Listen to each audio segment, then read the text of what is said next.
I think I've always been kind of like a crowd pleaser, wanting to follow what everyone else is doing. And at school, I kind of was always a little bit different from everyone else.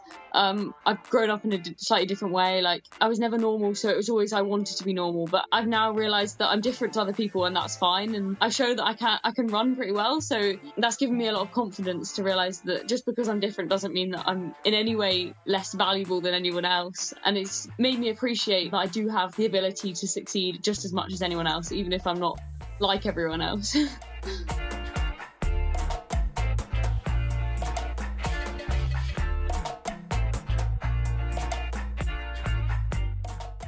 Hey everyone, welcome back to the Run Alive podcast. Before we dive into the episode, we're just going to catch up with each other here. I'm here with Jenny and Ed. Ed, why don't you tell us what's been going on with you this last week and this weekend? Hi Gary, hi Jenny, nice to be with you. Not a normal week. Well, actually, it wasn't a normal week. I went to Scotland for a work thing, so I got to do a bit of running somewhere else. I did a bit of working as well. This weekend, combination of painting a house and doing long runs. So it's 4 weeks, less than 4 weeks now to London Marathon. So I had a big 20 miler on Sunday, which actually went really well. Bit of a pickup in the last 45 minutes or so. And do you know what was really handy? It was coming along the towpath, and I was just ahead of a 20-mile race that was just starting as I went past. So I got the benefit of some wonderful marshalling for free, and a lead bike and a lead runner to keep me on pace. So it was perfect. It was exactly the right time that I needed it. So thank you very much to the Clapham Chasers Thames Riverside 20 for helping me at the end of my long run. They're there at your convenience, so that's what they exist for. That's good. Yeah, how about you, Jenny? How was your weekend? Yeah, weekend was pretty good. I actually woke up on Friday morning thinking I had a nice low-key threshold session to find out about an hour beforehand that I was being changed to a VO2 max workout, which scuppered my morning a little bit, but it was all good. Had some threshold on Saturday and a long run yesterday, so I can't say I've done much that's not running related this weekend. No exciting things to report really, but pretty much knuckled down a bit. The weather's still pretty atrocious here in Wales, so I'm looking forward to some sun eventually. But yeah, no, all good. We were all refreshing Twitter. You did some Twitter refreshing, and to find out about the Barkley marathons, I think. Yeah, definitely. I didn't realise what kind of went into it, to be honest. I maybe a bit naively, but I saw like it all getting kind of hyped up a little bit, and I'm gonna go and deep dive into the documentary. I think it's on Netflix, so find out a little bit more. Yeah. But apparently, you have to like getting into the race is a little bit of a nightmare at the start. Like you have to like put in a like some information about yourself and a storyline or something like that. So it's pretty eccentric. Yeah. It's really great. So yeah, I'm gonna go and deep dive a little bit, but yeah, really cool. That's good. I thought it's quite a big moment in general for running because Jasmine has hit the news, or at least the news that I follow. It's like she's transcended the sport. There's obviously something hugely impactful about what she's done. Obviously, being a woman and being the first person to complete the Barkley Marathon is pretty amazing. So I'm super encouraged by that. It's exciting. Yeah, definitely. They're really cool. Every other Instagram story was a picture of her. So a picture of Jasmine, which is pretty amazing. Hit the headlines. Ed, correct me if I'm wrong. In the first message you sent me over the weekend, did you say that Damien was running as well, a guest on this podcast? He did. Or did I get that? He was. Yeah. But he did. This is going to the painful. He obviously did not finish. No, he started the final loop, but I think he lost his bearings and then ran out of time and came back. That's the wrong way. In a row, right? Yeah. Well, so actually, if you want to find out more about the Barkley Marathons, you could do worse than listening to our first ever episode 1, Damien Hall. We actually started that episode talking about the Barkley Marathons because he literally just come back from it last year. So a bit of an insider story of that race. Yeah, pretty awesome. What did you get up to, Gary? Well, do you know, I had to. First of all, I saw your 20 miler on Strava, which and then I suddenly realised that I had no idea what I did last week. So I've just been looking back at my Strava to find out what the heck I got up to. Running. It's been super busy with work for me, so running has been a real escape. I'd say my highlight was managed to get back on the Basingstoke Canal for a little run on Friday night, where I didn't normally do a fair bit of running. It's a beautiful. Anyone who knows canal spaces will know they can be, well, sometimes really grim, but also really gorgeous places for running. And the Basingstoke Canal is really nice. So I did Friday night was a really nice sort of combined canal run and then some time on the track. And then yesterday I got out on the bike for a bit, which was absolutely beautiful. So not on the watt bike in the garage, but actually in real life. And I've got going to try and get down from where I live down to the south coast and back over the Easter weekend on a bike. So I've got a little bit of a covert biking goal going on at the moment. It's not very covert, Gary. Like basically the last 3 weeks, all you've talked about is cycling. Oh, there you go. Yeah, it's very much out there. So yeah, I'll be doing that. But bringing us back to running, a couple of weeks ago, you did say you were going to think about putting a time in to do a park run, get back, and have a bit of a goal there. Have you done that yet? Have you decided when it's going to be? I haven't. I'm not even sure where I want to do it, to be honest. My local one is a bit hilly, so I might do the local one. It's a little bit hilly, so I might sort of jog that one, or I might go up closer to Aldershot and do the flat one. But I haven't decided when yet. It's just been, I've got some holiday coming up, I've got some other stuff going on, and I'm almost reluctant to commit to like when I can do it. Fitting in running is hard at the moment, so I'll find a time. It'll probably happen, I don't know, sometime in the next couple of months, mate. Okay. Rest assured, you will be the first 2 people to find it. Well, other than the people that see me turn up on the Saturday morning. Don't forget your barcode. There you go. I know, it's major issue. I've even got a barcode bracelet somewhere around, Jenny. That's a great reminder. I'll have to dig that out somewhere. Brilliant. Should we get into the episode? Yes. So this week we are talking to Innes Fitzgerald. Many of you will know her because last year she was famously selected for the World Cross Country in Australia, but refused to travel based on her environmental goals. We actually spoke to her 2 or 3 weeks ago, and she's again been selected for the World Cross this year. And at the time we spoke to her, I think she decided that she wasn't going to be able to go. But you'll have seen in the news, she has recently changed her mind, and that event is coming up this weekend. So we wish her all the best with the travel as well as with the actual race. And let's get into the episode now.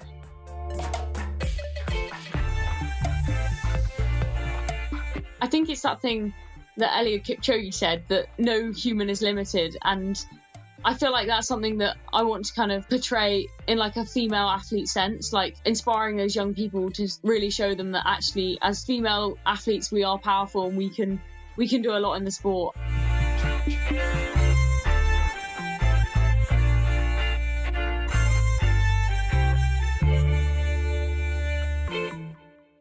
I'm Innes Fitzgerald, a middle distance kind of GB cross country and track athlete. You might know me from like talking out about climate activism stuff, but yeah, I know myself as a runner really.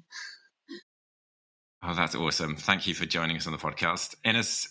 What makes you come alive? I think it's odd to say, but the pressure. I feel like I thrive under pressure, and as an athlete, I think that's a good thing. Obviously, I do get nervous, but I think being in a race where I'm challenging myself in front of other people is, something that really makes me come alive, and that's what I enjoy, and that's what I love doing. Oh, that's so cool. And we really want to dig into that actually, and what makes you tick, and because we've seen you striding ahead and really like performing on the big stage, and that's a really cool asset to have. So great to hear that pressure piece. You mentioned in that intro, like many people will know you because of what you said about climate activism and that kind of thing. Where does that come from? Where does that passion for the environment come from? I think it's kind of come from my parents and like my family. They've always cared about other people, and it's like caring about other people and how they're affected about our our actions. So yeah, I think that's where it kind of like was fueled from, and then I've kind of, as I've learned more and more from them and just through school and things growing up, I begin to like care myself and become really aware about what I'm doing and wanting to help others and not like let my actions hurt anybody else. I guess many people will probably know you for turning down your place on the world cross-country team last year and in order to not travel to Bathurst in Australia. How did it kind of feel about speaking out about that at that point? I remember seeing articles in Athletics Weekly and things like that. And I think, you know, speaking out about something like that at your age is a really honourable and brave thing to do. Yeah, I think looking back at it now, it wasn't something I enjoyed doing. It's not something I want to be doing. I don't feel like it should be up to us as athletes. We're there to like run and compete. That's what we want to do. I don't feel like it's something that I should be doing as a young person either. But it was definitely like an opportunity I had. Like I wanted to go, but if I wasn't going to go, then I felt like I needed to say something. It wasn't just like, oh, I'm not going because I don't want to go, or make up an excuse. Like if I wasn't going to go because of the climate reasons, then I needed to say that. So as much as I didn't like doing it, and as much as I don't want to be doing it in the future, I felt that I kind of had a responsibility. And even if I don't do any more kind of climate activism stuff again, I'm not saying I'm not going to, but I feel like I've done something and I've helped to mobilize a few people. And I think as I'm still young, that the impact I had over if I was like a little bit older is, I think, a bit more. Like people tend to listen to young people a little bit more. I mean, you can argue either way, but I feel like, yeah, I had quite a big effect, even though I didn't think I was going to. And I think, yeah, it was a good decision to have made, but we'll see what happens in the future. Definitely. And I think like, yeah, from your standpoint and your position as an athlete and like your class within the sport as well, it's that you can create that attention with others. And I'm interested to know, like, what was the response you got from other competitors, people you run against, and from the governing bodies?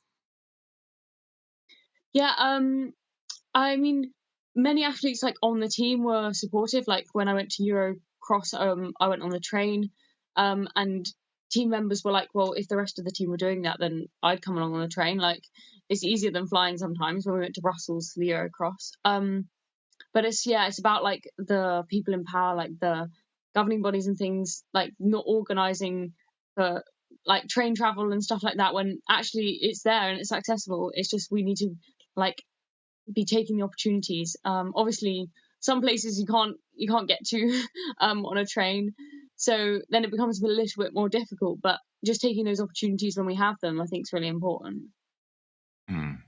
It was so brave, I think, of you. Like you said, it wasn't necessarily something you wanted to do, but you also needed to have a reason to, you know, back up why. Did you find that it steamrolled a bit? How did that actually affect you, once you spoke out? Did you, what was that like for you on a kind of daily basis to suddenly be, because you were on the news, like there was a huge amount, and there must have been some pushback and, some criticism as well. Yeah, it was all a bit of a whirlwind, and I think I'd kind of it was like just after Christmas, I think, wasn't it? And I like started a new school to do my A-levels in the September before. So that first, like up until Christmas, I was like really nervous, like stressing about everything to do with school and stuff. And then it was kind of like I went to the Eurocross before Christmas, and that didn't really turn out how I wanted. And then after Christmas, I had a lot of media stuff, so it felt like there was just a lot of stress on my body all at the same time, and I just didn't really know what was going on. So I think having such like a big kind of media rush when it happened, it was kind of quite overwhelming. But looking back on it now, I think it's pretty amazing how I managed to gain so much attention that I did, just by like saying one thing and making one decision. And I think it shows, like, as athletes, how much power we do have and how many people follow the sport and how many people like do listen to like what goes on. And I think sports people definitely have a power which is like kind of hidden, and it doesn't really come out unless we talk about things. With sports people and young people as well, you also touched on that a little bit. Like, how much do you think it was because you're so young? Because you're still only 17 now, right? Yeah, I think, I'm still 17, so I think that, like, when younger people are making decisions which older people know that should have been made at some point, or like people should have done and should be doing, if a young person starts the conversation, then it's more likely to be spoken about, I think, and people are more likely to catch on. Not saying that I've necessarily made a huge impact, but I definitely got people talking, and that's what's really important. Yeah. What was it like at school? I'm kind of intrigued as to like how it impacted because you said you just started a new school for A levels, and like, how was that like for you on a daily basis? Were your friends conscious of it, or were you kind of isolated? It was quite hilarious in the classroom when you like go onto Google, and then it would come up with like recommended articles underneath, and there'd be a picture of me, and it would be like, right, let's just look the other way.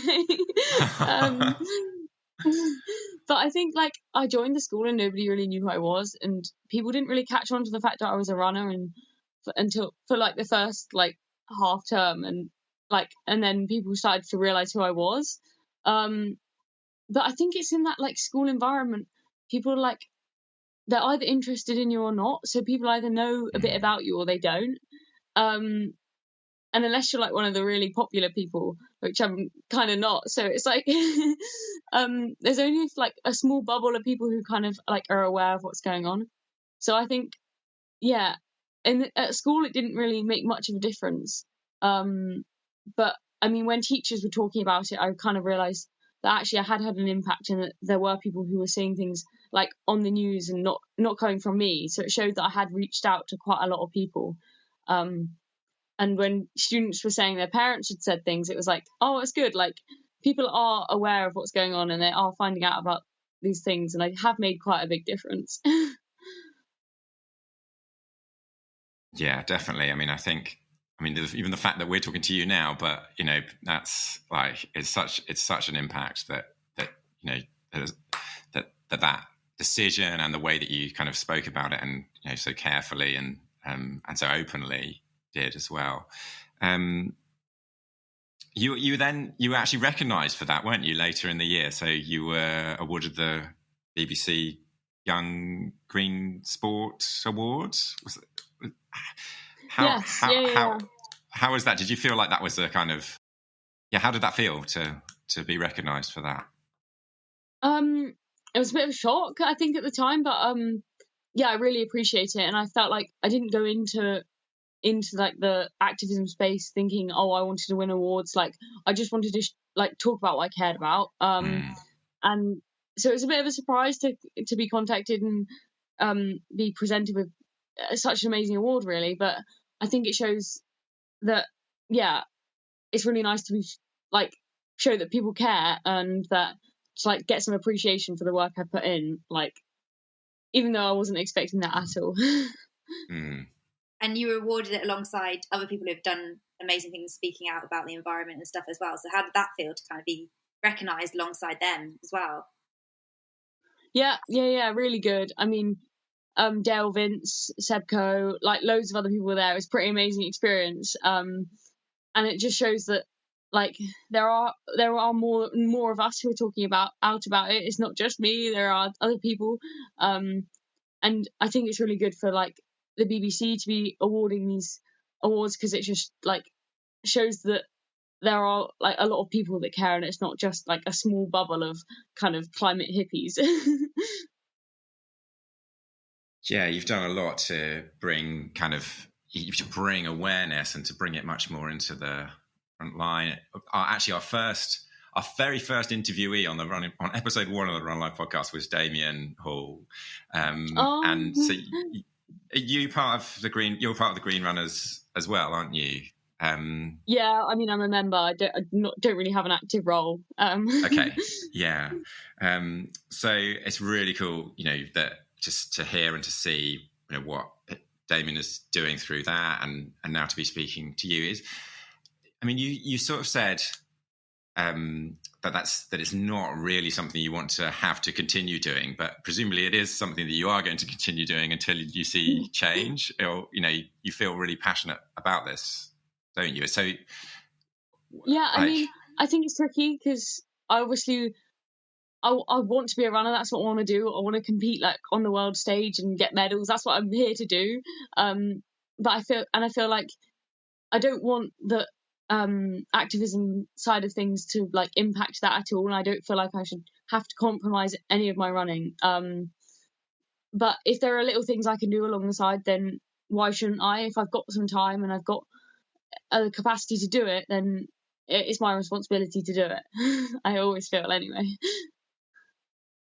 You say you don't want it to compromise your running. I'm interested when it comes to like being approached by sponsors or brands. Would you be selective as to who you would choose or who you would consider based on the environment? It's a tricky one, and it's like a lot to think about, I think. Obviously I want to have the same opportunity as everybody else, so I don't want to be in a situation where I'm at a disadvantage because I'm not with one like a big brand or anything like that. I think if I were to kind of achieve highly on like the world stage and get a big platform from that, then I can talk about climate activism things, and I don't think people are gonna really like slate me for wearing a certain type of shoes or whatever. So I think it's a tricky one, but it's something I'm going to need to think about and consider a bit more, so I can fully work out how I'm going to go forward. But as I said, I don't want to feel like I should have to limit myself and be at any disadvantage to anybody else. No, definitely. And I can imagine there will be a lot of brands and sponsors that are interested in you after having such a successful kind of junior career. Yeah, I hope so. And I hope, I can go forward and kind of keep achieving as much as I can, really. Hey, I want to talk a little bit more about running and, bring it back to the, what you said at the beginning of like, just that thriving on pressure and, not getting nervous. And because you've had a pretty amazing cross country season so far over the winter this year. Take us back to like, have you always been a runner? When did you first start getting into it, and what's that journey been like? It's been a bit of a strange one. I've always loved sport, and I do it like I've always done everything and anything kind of thing. My parents were always busy, so going to like all the sports clubs was always a bit of a challenge, but I'd go to as many as possible. And then at the beginning of secondary school, I kind of took a bit of a break. I was in a bit of like a growing up teenager kind of phase. Like I just didn't want to do anything. And then year 9, 10, I was like, look, I used to do all these sports. Let's get back into it. Let's see what I can do. And then I think just kind of like just before lockdown, I kind of started running again. And then lockdown started, and I was like, well, I can use this time, see what I can do kind of thing. I didn't really know anything about training at the time, so it was just like running from my house up the hills. And then I was fortunate enough to meet Gavin and Joe Pavey, who are now coaching me, which is absolutely incredible. But yeah, how did you meet them? It was at the, I don't know, it's called the Grizzly. It's like it's like, I don't know whether it's famous. It's pretty brutal kind of coast path run, and Joe was starting the run, so I kind of met her there, and then we were like chatting. I was just with my dad, we were watching the start, and then I happened to chat to her because one of the women from Parkrun was there. She was like, oh, this is Joe, like introduced me, and we got chatting, and that's been a pretty amazing experience to have them to support me. And at the time I had no clue who they were, and I didn't know who Joe was at all. I kind of came home and was Googling it. I was like, who's this? Who was I just speaking to? And I was like, oh. So it's been pretty incredible. And with their help, I've kind of just moved on from there and realised kind of what running actually is about. what's it like to have Jo as someone to kind of look up to and have as a role model within like your coaching circle? Because there's not actually that many female coaches within the UK or around the world actually. So I can imagine having like female role model to look up to, especially throughout your teenage years and then on into your adulthood, is like a fantastic thing. Yeah, I think I kind of underestimate the effect that it has. I think having like Jo and Gavin both there, they've gone through everything, and they know like the ins and outs of everything. Like if I've got any queries, like I go straight to them and they'll literally answer anything. And I think that experience I like should be valued so much, and the amount of knowledge they have is like incredible. I think having a female who's gone through like everything that I want to go through, kind of thing, not the bad bits but the good bits, it's really good as well, because like the amount of advice that she can offer is like incredible, and yeah, I can't really value it enough. I always remember winning the 10,000 meters at the European Champs that year, and it was incredible to watch. She also did beat me in a 10k race once, which I still haven't let go. Oh, no. Yeah, I do enjoy watching her races back. I'm like, it's funny sometimes the way she runs and the way you wouldn't expect like a British athlete to manage to beat like all these Africans and things, but it just shows it can be done, and hopefully we'll manage to do it again. Absolutely, it gives us motivation for the future. Definitely. Talking of international competition, it's the World Cross coming up in Belgrade, and I mean, you've been running definitely well enough to be selected for that. We were chatting a little bit beforehand, and you were saying, "Oh, actually, it doesn't look like you're going to be going." Talk us through that decision and what's behind all that. Yeah, it's quite a difficult situation, really. After kind of not going to the World Cross last year, I was like, maybe this year, like this is where I'm gonna have the opportunity to go. I think I've had a really good cross country season so far. After like the disappointment last year, I was really pleased to like win the Eurocross, and it's like just shows like I've got potential kind of at the World Cross, but because I'm still under 18 and I need parental consent from my parents to allow me to fly there, it gets a bit tricky because I won't be able to get that, basically. So, I mean, it is possible to go kind of overland. I could go on a train, but realistically, it's going to take, I'd need like at least 2 weeks probably just to get there, and like in the most kind of reserved way possible, so I don't kind of like lose any energy. But with like my A-levels and things, it's kind of not possible. Like I need to concentrate on my schoolwork at the moment. Like there's a lot to do. I've only got one shot at these A-levels and I need to get them right. So I kind of like, although it's disappointing and although I'd love to go, I'm just kind of like take it on the chin, and like there's going to be so many more competitions coming up. Like when I'm 18, I'll be able to decide what I want to do, and looking into the summer, like there's so much more that I can compete in. So yeah, I think just take the small wins from the situation. Well, I mean, you seem to have that. That must be a disappointment in one sense, but you seem to have it in really. You have a great perspective on that whole decision, and obviously, it's sticking to yours and your parents' values as well. And it makes total sense that you can't take, 2 weeks off in the middle of your A-levels year to go and compete. Fingers crossed, there'll be future opportunities to get to the World Cross. But you talked about other goals and other races coming up in the summer. What does that look like for you? Yeah, I mean, we're going to see what I can do, really. I'd like to kind of get a PB over 15 and 3K, maybe run a 5K, see what we can do. But yeah, I just want to kind of translate the good training I've had into some good racing.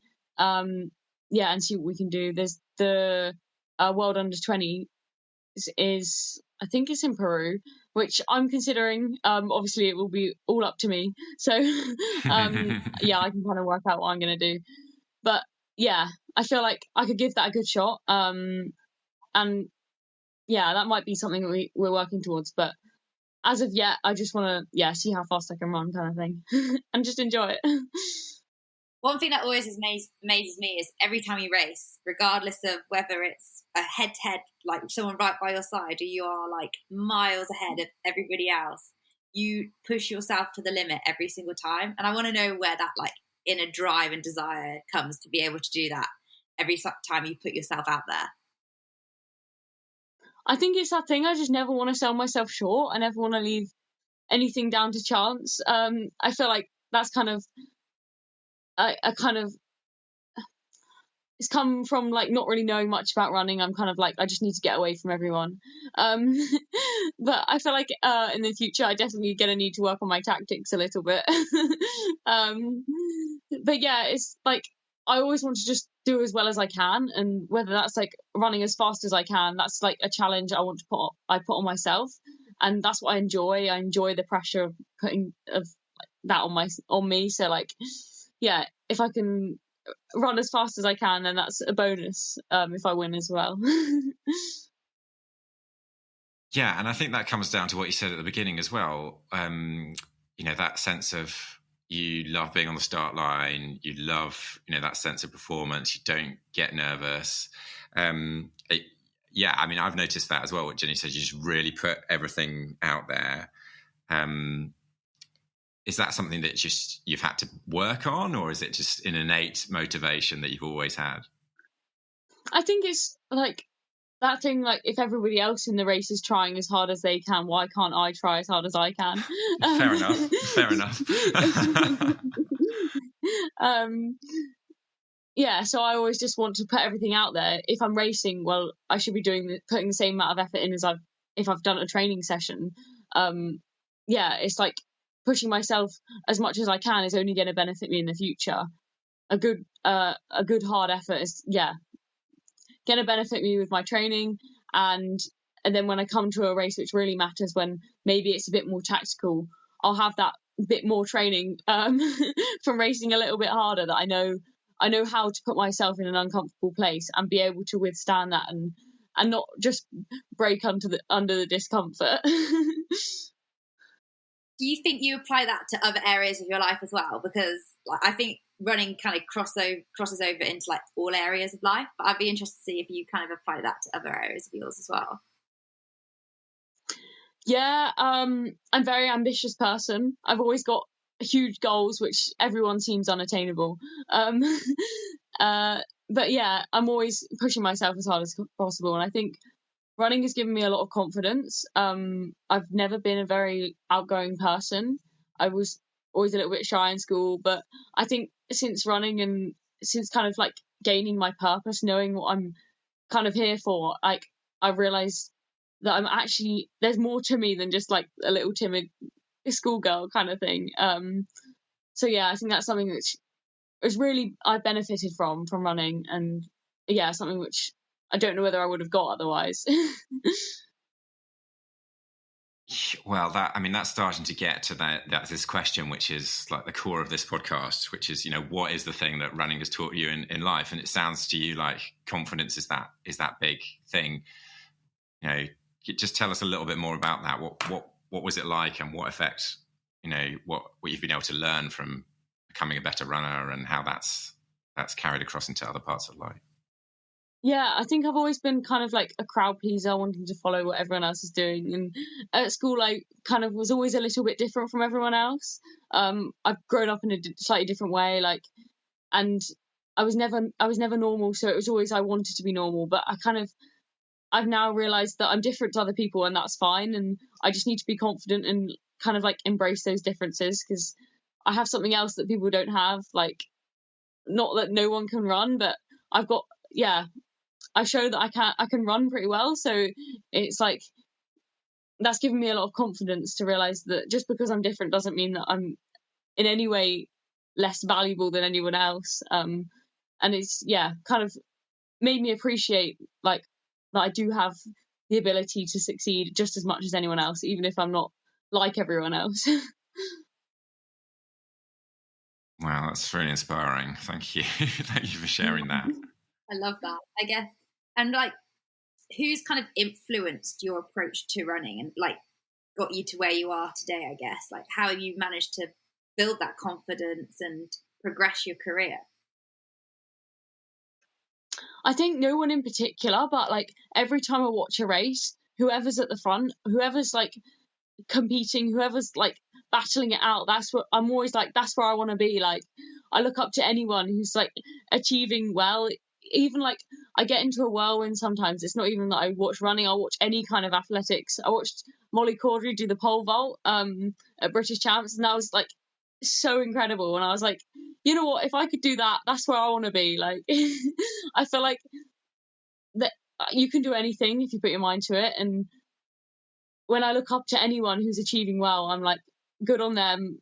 They know what they're doing, and anyone can do that if they try. But you just have to put the work in and like commit to it, and you'll be surprised kind of like what you can achieve. No, absolutely. I guess, is that what your motivation is when you get up in the morning and it's absolutely peeing it down with rain and you've got to go out for a run?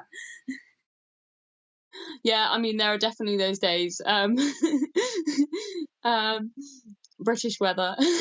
But yeah, all those like little gains, I'm always thinking about the bigger picture, like what I really want to achieve in the future. One bad run here and there is not going to make too much of a difference, but like reminding myself of the bigger picture and the bigger goals when it comes to those tough moments, that's what's really important, I think. And what does the bigger picture, what does the future look like for you? You know, obviously A levels are a big focus, but then what? You said you set, you were ambitious and you set yourself impossible goals. Come on, share a few of them with us. Yeah, I mean, at the moment I'm just thinking about the day by day, just getting my academic work done. But I hope to go to university and then compete as high as I can in the sport. Fingers crossed, go to the Olympics, the World Champs, and see if I can battle for those medals, because that's where every athlete wants to be. Oh, that's really inspiring to hear. I'm thinking about younger people as well, because it must be, you've been on this journey that you've just explained over the last few minutes to us, from a kind of timid schoolgirl to finding this talent and the confidence that's brought you, and then setting these incredible, ambitious goals. And in the middle of that, you also, became a national, like you're on the national news, and, had to deal with all this focus at such a young age. What have you learned through that, and what could you share to other teenagers, maybe your kind of age or just starting out on their levels, to kind of, to inspire them and give them the kind of the same confidence that you found? Yeah, I'm constantly learning, and like I'd never say that I know everything. Like, there's so much I'm learning all the time, and I feel like being able to like balance school and sport is like quite tricky, but I think like the more experiences you have, the more you can like learn from those, and making mistakes is like so necessary to kind of progressing. And I think thinking about the bigger picture is so essential. Like at the moment, it's just about, I need to get my schoolwork done. Like I want to be running at the same time, but like I've only got one shot at that, so that's where my focus is. But hopefully, like in the summer, I can relax a bit more, and it will just be kind of like I can focus on the sport itself and what I want to do. There's only a few years when you've got to kind of be in education and concentrating. So yeah, just value those years while you've got them, because you never know, you might need them in the future. And you can always run. There's always time. There's always time in the day. It's just like making things fit in and planning around things. So you've got the time to do the things you love as well as like the things you need to do. No. And what does that look like? Just give us a little insight. How do you juggle that kind of fitting training around schoolwork, and how do you keep that in the right tension? Yeah, I'm an early runner. I get up before school to run. I don't like the idea of leaving it to like late at night and then trying to run after a busy day.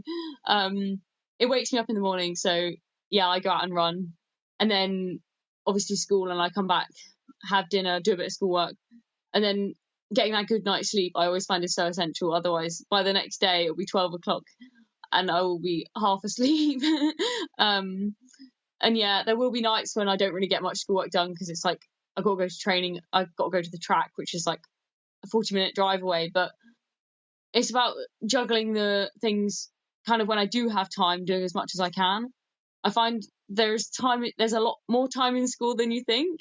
As much as I like socializing, I like to kind of utilize all the time that I have in school to get my work done. So when I come home, I can do what I want to do, be that like running or just being creative in my own way, kind of having a bit of fun, or just chilling out. I feel like that's quite important to have that downtime at home and not just at school. And you're coming across, you sound like a really driven, competitive individual. I know Jenny is as well, and me to a certain extent, but probably not to the same level. Is that something innate, or is that just something that you've discovered in this kind of whole journey of running and more confidence? I think I've always been quite competitive, like since primary school. Whether I showed it kind of in the same way, I'm not sure. It was more like, how many math sums can I do? Like, can I beat everyone else to complete like the worksheet or something? It was kind of showing in a different way. But I feel like since I've started running, and that's kind of transferred into the sporting environment, and that kind of competitive nature outside of sport, I think, has kind of decreased a little bit, because it's like I realize where the competition should come, and there are some situations which don't need to be competitive, and I can just leave that for the sport. Absolutely. And I think, what would you like tell others like starting out in the sport or trying to navigate their way through school and education and training? What advice would you give them? Yeah, it's that thing I think about, like only having one shot at the education, like that you have so many years you can do sport. And although like I mainly just run at the moment, like taking all the sport and doing as much as you want or as much as you can at a young age is really good. Concentrating on just one thing and getting too fixated on just running is not necessarily the best way to go. If you're loving tag rugby or swimming, then do that as well. But yeah, I think if it gets too serious too soon, then you see people drop out, and that's not what we want to have. So just enjoy what you're doing and don't put too much pressure on yourself. If it's getting too difficult, then you're probably doing something a little bit wrong. Oh, yeah. So true, and so powerful to hear you say that as well. So just as we come into a close, couple of last questions. What impact do you hope to leave on the sport over, once you've done your A-levels and once, you're into those many years, you've got past education, you're into those years of, competing and going to the Olympics, like, when you look back in, I don't know, 20, 30 years time, what are you hoping that, your career and the impact that you've had will be? I think it's that thing that Eliud Kipchoge said, that like no human is limited, and I feel like that's something that I want to kind of portray in like a female athlete sense, like inspiring those young people to like really show them that actually as like female athletes we are powerful and we can do a lot in the sport, and we're not limited in any way. Like we can achieve as much as we put our minds to, I think. I really like that. That's such a thing, and I think sometimes the females in the sport aren't neglected, but perhaps there's not as much advice, support, or inspiration for them. So I think you're playing a really big role in providing that for young girls growing up and wanting to get into running. Yeah, I think that's definitely something that as female athletes we should be doing, inspiring others and trying to get more young females into the sport and show them that it's more exciting than it might seem. Absolutely. Awesome. So where can people go to find out more about you or to follow your progress in your career, Innes? I'm mainly active on Instagram. That's where you can probably most find me. Just Innes Fitzgerald. Brilliant. Well, thank you so much for spending time with us on the Run Live podcast. It's been really, truly inspirational to hear from you. And I just really appreciate your time, but also your openness and your honesty and your candor about how it's been. So thank you. And good luck for the rest of the season and hopefully into the summer as well. I'm sure we'll have another clash on the track at some point. Jenny's got you in her black book of people she needs to get revenge on. Yeah.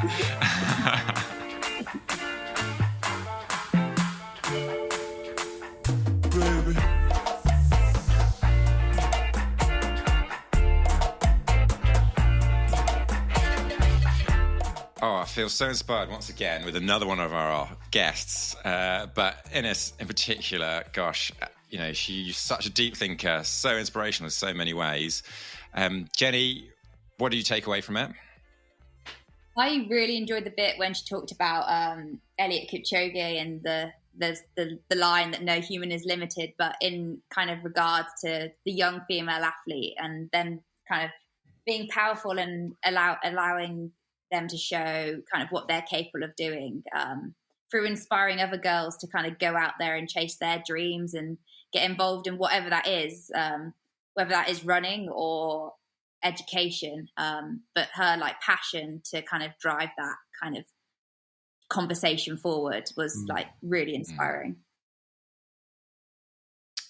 Yeah, so true. And she just came out with that, didn't she? Eliud Kipchoge, I'm going to be, why not? Why shouldn't I be the next female version of Eliud Kipchoge? Yeah. How about you, Gary? Yeah. It's like you said, Ed, inspirational, setting big, bold goals, which is super exciting. Hey, on one like really trivial level, I can't believe it was almost sort of luck that she's ended up being coached by Joe Pavey. Maybe it was slightly more than luck, but that just to me feels like we need a better way of systematically connecting talent with amazing coaches. But what partly struck me though is she's right at the beginning of her career and she's got massive, massive choices to make right now. She is a complex thinker. She's a deep thinker, but she strikes me as like really being in process at the moment of trying not to back herself into any corners, trying to kind of stick to her principles and honor what's sort of important from her upbringing, but also try and figure her way through it. I just admire her so much for how she's kind of doing that and seems to be navigating that path really, really effectively. It can't be easy growing up so much in the sort of public domain as well and trying to pull off that double act of being yourself, but being loyal to the past. Amazing, amazing person. What do you think, Ed? What else did you take away from the conversation? Well, yeah, just to say, I totally relate to what you said. And since we recorded it, she's decided that she is going to go to the World Cross, in fact, and and just trying to find a way to navigate that and to stick close to her values, but also just be the runner that she really wants to be. And I think that ties into, to what stood out for me. Just like she's so young, but there's a real power in that. And when she decided to not go to Australia last year, having been selected at such a young age. It was because she was so young that, and she was standing up for those principles that she got so much coverage. And I think there's something really cool in that and, and inspirational in how, well, just confident she is. And actually she spoke about like that confidence, didn't she? That running has given her, like she didn't used to be, but that's the one thing that she's learned from running, and the impact that young people can have. But when they're speaking up for things that are important to them. Totally agree. Actually, you just reminded me. I was blown away when she said she didn't used to be so confident. I was like, wow, there's something's changed there. Sorry, Jenny.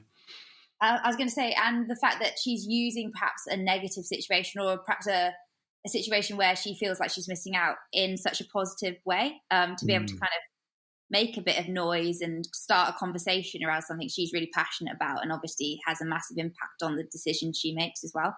I think there's a lot of confidence in that too.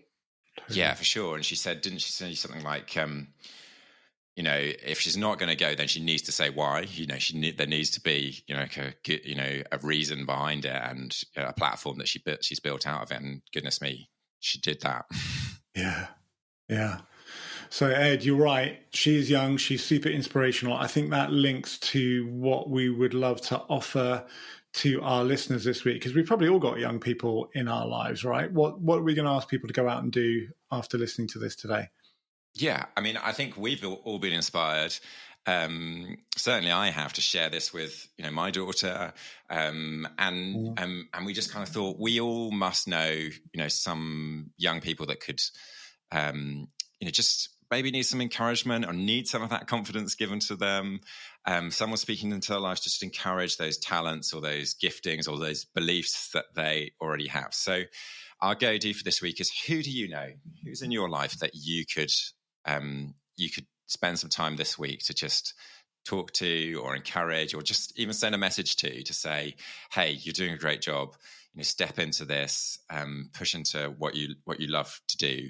And who, you know, maybe you could even share this podcast with them. You know, Innes, 17-year-old, you know, she's super relatable to a younger audience, a younger demographic. So, you know, what better way than to say, hey, I listened to this really cool thing from a young girl growing up, world-class athlete, making big choices. So that's our go-to. Who could you inspire? Who could you share this podcast with this week?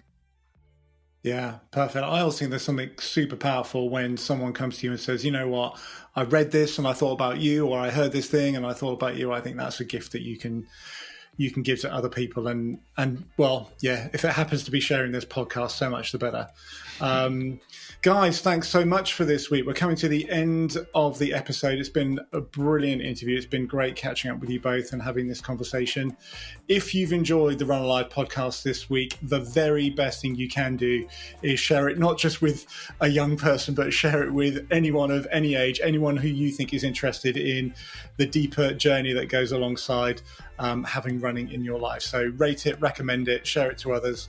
Follow us on social media. We're at run_alive on Instagram, and you can find us on things like LinkedIn, X, formerly Twitter, if you're my age, and TikTok.